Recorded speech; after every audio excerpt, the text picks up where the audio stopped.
Ilmu ibarat cahaya yang menyinari dalam kegelapan, yang menunjukkan arah menuju jalan yang ditempuh. Tanpa ilmu, seseorang akan tersesat jauh ke dalam jurang kebodohan. Dengan ilmu pengetahuan, jarak yang jauh terasa dekat, waktu yang lama terasa singkat, pekerjaan yang berat menjadi ringan. Dengan ilmu, manusia memperoleh segala yang ia cita-citakan. Ilmu adalah sumber kehidupan. Menuntut ilmu atau belajar adalah kewajiban setiap orang Islam. Banyak sekali ayat Al-Quran atau hadis Rasulullah yang menjelaskan tentang kewajiban belajar. Baik kewajiban tersebut ditujukan kepada laki-laki maupun perempuan. Bahkan wahyu pertama yang diterima oleh Rasulullah adalah perintah untuk membaca atau belajar. Kewajiban menuntut ilmu bagi laki-laki dan perempuan menandakan bahwa agama Islam tidak membeda-bedakan hak dan kewajiban manusia karena jenis kelaminnya. Istilah ilmu mencakup seluruh pengetahuan yang diketahui oleh manusia, baik yang bermanfaat maupun yang tidak bermanfaat. Untuk ilmu yang tidak bermanfaat, haram dan berdosa bagi orang yang mempelajarinya.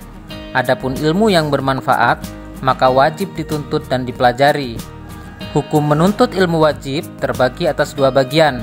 Pertama, fardu kifayah.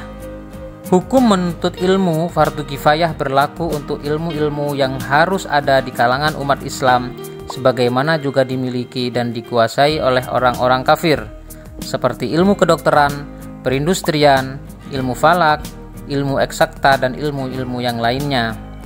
Yang kedua, fardu ain. Hukum mencari ilmu menjadi fardu ain jika ilmu itu tidak boleh ditinggalkan oleh setiap muslim dan muslimah dalam segala situasi dan kondisi, seperti misalkan ilmu mengenal Allah dengan segala sifat-sifatnya, ilmu tentang tata cara beribadah, dan lain sebagainya. Orang-orang yang menuntut ilmu dan mengajarkannya diberikan keutamaan oleh Allah dan Rasul-Nya dengan derajat yang tinggi. Beberapa keutamaan-keutamaan tersebut dijelaskan sebagai berikut. Pertama, orang yang menuntut ilmu akan diberikan derajat yang tinggi di sisi Allah. Yang kedua, diberikan pahala yang besar di hari kiamat. Yang ketiga, merupakan sedekah yang paling utama. Yang keempat, lebih utama dari seorang ahli ibadah. Yang kelima, lebih utama dari salat 1000 rakaat. Yang keenam, diberikan pahala seperti pahala orang yang sedang berjihad di jalan Allah.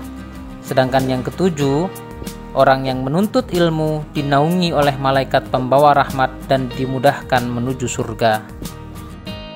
Berikut adalah perilaku yang mencerminkan seorang muslim dalam menuntut ilmu. Pertama, jadilah orang yang berilmu atau pandai, sehingga dengan ilmu yang dimiliki, seorang muslim dapat mengajarkan ilmunya kepada orang yang lain. Yang kedua, jika tidak dapat menjadi orang yang pandai yang mengajarkan ilmunya kepada umat manusia, jadilah sebagai orang yang mau belajar dari lingkungan sekitar. Yang ketiga, jika tidak dapat menjadi orang yang belajar, jadilah sebagai orang yang mau mendengarkan ilmu pengetahuan. Yang keempat, jika menjadi pendengar juga masih tidak dapat dilakukan, maka jadilah sebagai orang yang menyukai ilmu pengetahuan, di antaranya dengan cara membantu dan memuliakan orang yang berilmu. Yang kelima, janganlah menjadi orang yang kelima, yaitu yang tidak berilmu, tidak belajar, tidak mau mendengar, dan tidak menyukai ilmu. Jika di antara kita memilih yang kelima, maka kita akan termasuk ke dalam golongan orang-orang yang celaka.